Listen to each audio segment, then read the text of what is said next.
Assalamualaikum warahmatullahi wabarakatuh. Halo semuanya, nama saya Renanda Ayu Nandira, Prodi Ilmu Pemerintahan dengan nomor induk mahasiswa E1031211027, Fakultas Ilmu Sosial dan Ilmu Politik. Saya akan mempresentasikan materi tentang separation of power. Separation of power. Di dalam sebuah pembagian kekuasaan selalu dikaitkan dengan dua tokoh yang membahas tentang permasalahan tersebut, yaitu John Locke dan juga Montesquieu. John Locke dengan karyanya Two Treatises on Civil Government dan Montesquieu dengan karyanya The Spirit of Law. Kedua tokoh ini lahir sekitar abad 16-17. Sebelum mereka membicarakan tentang permasalahan pembagian kekuasaan, sistem-sistem hukum yang ada, sistem-sistem hukum lain sudah berlaku mengenai pembatasan atau pembagian suatu kekuasaan antara lembaga-lembaga kekuasaan di suatu wilayah. Seperti yang terdapat di sistem hukum adat kita atau di sistem hukum lainnya. Jauh sebelum Montesquieu dan juga John Locke membicarakan tentang hal ini. Karya dari John Locke dianggap sebagai karya yang terlebih dahulu menceritakan masalah pembagian kekuasaan. John Locke membagi kekuasaan dalam 3 jenis kekuasaan, yaitu kekuasaan eksekutif, kekuasaan legislatif, dan kekuasaan federatif. John Locke beranggapan bahwa kekuasaan di sebuah negara haruslah dibatasi. John Locke juga banyak membuat pembatasan kekuasaan lainnya. Dan jika kita pahami, John Locke adalah tokoh yang concern terhadap pembatasan kekuasaan di suatu negara. Dalam dulu terdapat diskusi mengenai monarki absolut dan monarki konstitusional. Monarki konstitusional adalah diskusi di mana tentang teori perjanjian masyarakat yang disampaikan oleh Thomas Hobbes. Kemudian dari gagasan tersebut melahirkan monarki absolut ketika negara menyerah. Primus inter pares dalam sebuah perjanjian masyarakat menyerap hak-hak yang dimiliki oleh warga negara sehingga menjadi absolut. Kemudian John Locke memberikan koreksi tentang gagasan tersebut. Ia mengatakan bahwa hak yang diserap tidak semuanya. Terdapat kekuasaan yang tetap tinggal di warga negara. Sehingga dengan gagasan itu terciptalah konsep monarki konstitusional, walaupun kekuasaan tersebut telah menjadi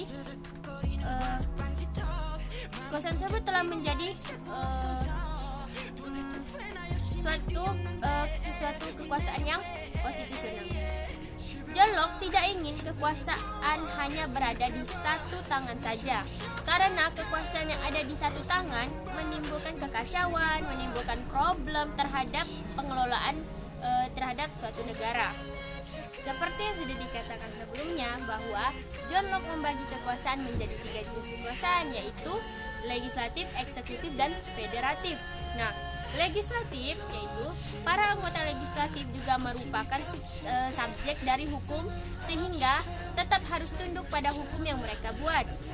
Hal ini sebagai kontrol dalam pembentukan hukum karena mereka harus memastikan hukum yang dibentuk harus sesuai dengan kebaikan untuk siapapun termasuk dirinya sendiri. Yang kedua adalah eksekutif. Kekuasaan ini diperlukan karena hukum yang dibentuk oleh legislatif memerlukan penerapan berkelanjutan. Oleh karena itu diperlukan kekuasaan yang efektif bekerja sehari-hari untuk memastikan hukum tetap tegak di masyarakat secara terus-menerus. Yang ketiga adalah kekuasaan federatif. Fungsi hubungan luar negeri termasuk kekuasaan menentukan perang dan damai. Itu yang dikatakan oleh John Locke. Nah, sedangkan Montesquieu dengan latar belakang sebagai mantan hakim sepakat dengan apa yang disampaikan oleh John Locke, legislatif dan eksekutif, dan dia memperkenalkan satu jenis kekuasaan yang benar-benar harus mandiri dan berbeda dengan kekuasaan yang lainnya, yaitu kekuasaan yudisial. Nah, Montesquieu juga membagi kekuasaan dalam 3 jenis, yaitu kekuasaan legislatif, eksekutif, dan yudisial. Berbeda dengan John Locke yang membagi kekuasaan menjadi 3 jenis, namun yang terakhir adalah federatif. Sedangkan Montesquieu yang terakhir adalah yudisial. Nah, legislatif menurut Montesquieu adalah bertugas mengeluarkan hukum, mengubah atau mencabut hukum. Eksekutif menurut Montesquieu memiliki kekuasaan dalam menentukan perang dan damai, mengutus dan menerima duta, menetapkan keamanan umum, serta mempersiapkan diri dalam hal jika terjadi suatu invasi. Yang ketiga, yudikatif adalah bertindak untuk menghukum penjahat atau memutuskan pertikaian antara individu dengan suatu golongan di dalam suatu negara. Nah, ketiga kekuasaan tersebut haruslah dipisahkan satu sama lain dan dijalankan oleh person yang berbeda atau seseorang yang berbeda. Oleh karena itu, kita melihat dalam praktiknya kekuasaan ini dibagi menjadi kekuasaan eksekutif, legislatif, dan yudisial. Ini dimaknai dengan cara yang berbeda di masing-masing negara. Contohnya saja di Amerika. Di Amerika Serikat, pembagian kekuasaan antara 3 lembaga tersebut, yang pertama adalah membership yang berbeda.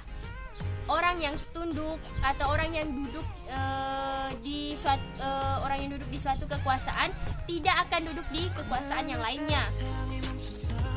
Kedua yaitu pemilihan kekuasaan dan di dalam hal ini tiga pembagian kekuasaan tersebut dipilih dengan cara yang berbeda-beda, yaitu dengan pemilihan secara bertingkat, pemilih secara distrik, dan yang ketiga adalah masa jabatannya, serta tidak ada masa jabatan yang sama di setiap lembaga tersebut. Pemegang kekuasaan di Amerika memiliki satu kamar-kamar atau satu tingkatan, yaitu kamar pertama adalah House of Representative, second adalah yang kedua adalah Second Chamber atau Senat, Majelis Tinggi dan lain sebagainya. Jika digabung akan menjadi Joint Session atau disebut sebagai suatu kongres. Di Amerika juga dijelaskan mengenai konsep check and balance, yaitu cara mengontrol masing-masing pembagian kekuasaan tersebut. Selanjutnya adalah John Locke membuat posisi legislatif itu menjadi lebih tinggi karena posisi legislatif adalah sebagai pembuat hukum. John Locke menuliskan dengan tegas bahwa pembentukan hukum juga menjadi objek yang terkait dari hukum yang dibentuk. Para anggota legislatif juga merupakan subjek dari hukum, sehingga mereka juga harus tetap menjalani hukum yang telah mereka buat. Pada hukum John Locke berpikir bahwa akan mengontrol hukum dengan menggunakan kodrat, artinya hukum dibentuk dengan sesuatu yang sifatnya transendental. Dengan hal ini akan tercipta hukum yang adil dan tidak berpihak kepada suatu pihak atau suatu kelompok.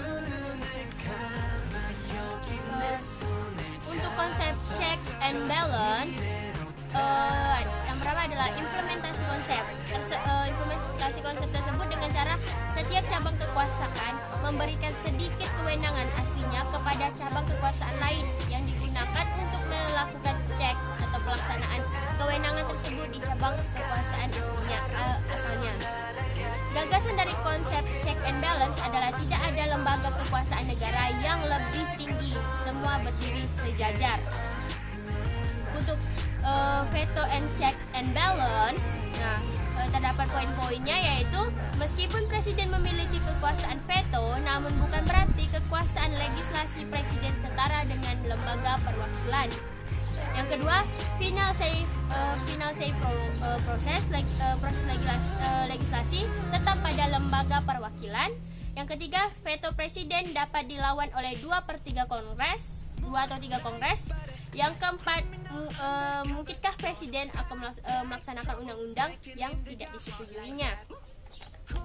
Kekuasaan kehakiman tidak dikontrol melalui produknya, tetapi pada pengangkatannya. Jadi, produk kekuasaan kehakiman harusnya bebas dan intervensi.